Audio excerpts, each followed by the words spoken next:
বাংলাদেশ ফুটবলের জনপ্রিয়তা দিন দিন বাড়ছে। সেই ফুটবলের জনপ্রিয়তা বাড়ার পেছনে যাদের অবদান রয়েছে তাদের একজন তপু বর্মন। তার সঙ্গে আমরা কথা বলবো বিভিন্ন বিষয় নিয়ে। তবে তো শুরুতে জানতে বসুন্ধরা ট্রাভেল জিতলো, আপনিও মাঠে পারফর্ম করেন, সব কিছুর অনুভূতি কেমন? না আসলে ট্রিমেন্ডাস। আমার এবার নিয়ে বসুন্ধরা কিংসের হয়ে দুইটা ট্রেবল জেতা, মানে এটা আসলে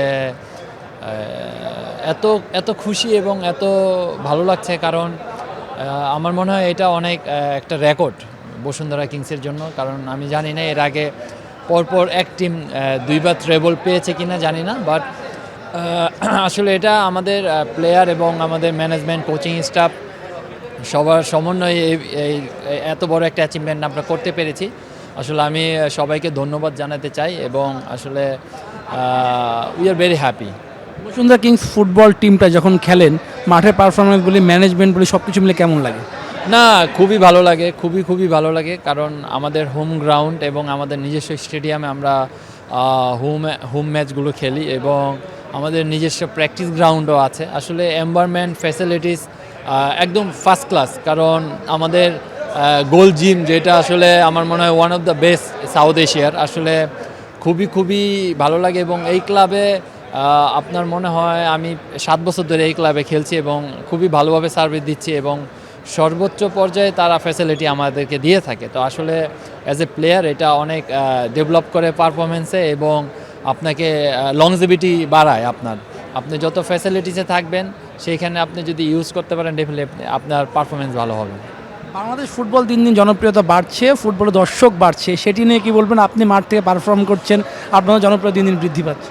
না আসলে এখন যে সিচুয়েশন আমরা ফুটবল নিয়ে আছি, আসলে খুবই প্রাউড ফিল করার মতো এবং আমাদের দেশের মানুষ যে ফুটবল এত ভালোবাসে এবং এত পছন্দ করে, এটা কিন্তু আবার তারা আমাদেরকে প্রমাণ করেছে। আমরা যখন লাস্ট ইন্ডিয়াকে হারাই জাতীয় স্টেডিয়ামে, তখন কিন্তু নট অনলি স্টেডিয়ামে সমগ্র বাংলাদেশের মানুষ এত খুশি হয়েছে, মানে উই ফিল ভেরি প্রাউড এবং আমরা ভবিষ্যতে আরও ভালো করব এবং দেশের মানুষকে আরও জয় উপহার দিব, এটা আমাদের টার্গেট থাকবে। ফুটবলের জনপ্রিয়তা বাড়ার পেছনে কোন কারণগুলো কাজ করেছে বলে আপনি মনে করছেন? না, আমাদের এখন সবচেয়ে বড় যেটা ব্যাপার, আমাদের সাথে হামজা চৌধুরী জয়েন করেছে, তার সাথে শামিদ এবং জায়ান, ফাহমিদুল, ওরা যখন আমাদের সাথে অ্যাড হয়, স্পেশালি বাংলাদেশ ফুটবল, তখন থেকে আরও বেশি মানুষের চোখে নজরে পড়ে এবং মানুষ স্টেডিয়ামে এসে খেলা দেখে। আসলে এই জিনিসগুলো আমরা ক্রিয়েট করেছি এবং আমাদেরই ধরে রাখতে হবে। আমি মনে করি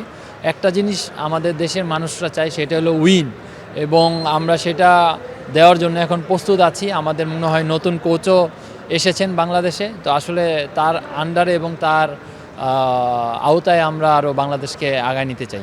ড্রেসিং রুমে যখন সুমিত হামজা থাকে, তখন ড্রেসিং রুমের পরিবেশ কেমন থাকে? তারা টিমম্যান হিসেবে কেমন? না, খুবই ভালো। আসলে হামজা যখন প্রথম বাংলাদেশে আসে, তার প্রায় 1 বছর হয়ে গেছে।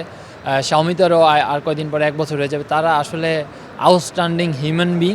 সবচেয়ে বড় ব্যাপার, তারা অনেক বড় লেভেলের প্লেয়ার, বাট কিন্তু তাদের মন মানসিকতা এত জলি এবং এত ফ্রেন্ডলি, আসলে খুবই ভালো লাগে এবং তাদের দেখে আমরা আসলে শিখি আসলে কিভাবে এত বড় জায়গায় খেলার পরও কীভাবে ব্যবহার করতে হবে, স্পেশালি টিমমেটদের সাথে, এবং ড্রেসিং রুমে কিভাবে একটা আনন্দময় পরিবেশ তৈরি করতে হবে। এই জিনিসগুলো আসলে তারা খুবই ভালোভাবে ক্রিয়েট করে। বাংলাদেশের নতুন কোচ এসেছেন, তাকে নিয়ে কি বলবেন? তার কাছ থেকে আপনাদের চাওয়া কি থাকবে? তিনি একটা লক্ষ্য কথা বলছেন যে 150 থেকে 60-এর মধ্যে র্যাঙ্কিংয়ে বাংলাদেশ ফুটবল টিমকে সবার আগে আনতে চান, সেটি নিয়ে কি বলবেন? না আসলে আমার মনে হয় যে পজিটিভ একটা টার্গেট এবং এটাই হওয়া উচিত। এবং সে দেখেন অ্যাজ এ প্লেয়ার কিন্তু সে, আমি যতদূর জানি, সে 2টা ওয়ার্ল্ড কাপ খেলা প্লেয়ার এবং তার এক্সপিরিয়েন্স অনেক আছে আমি দেখলাম। আসলে এখন ডিপেন্ড করে সে আমাদের সাথে কিভাবে অ্যাডজাস্ট হবে এবং তার প্রথমেই দেখেন অ্যাসাইনমেন্ট একটা ইউরোপের টিমের সাথে, সান মারিওর সাথে আমাদের খেলা 5 তারিখে আগামী মাসে।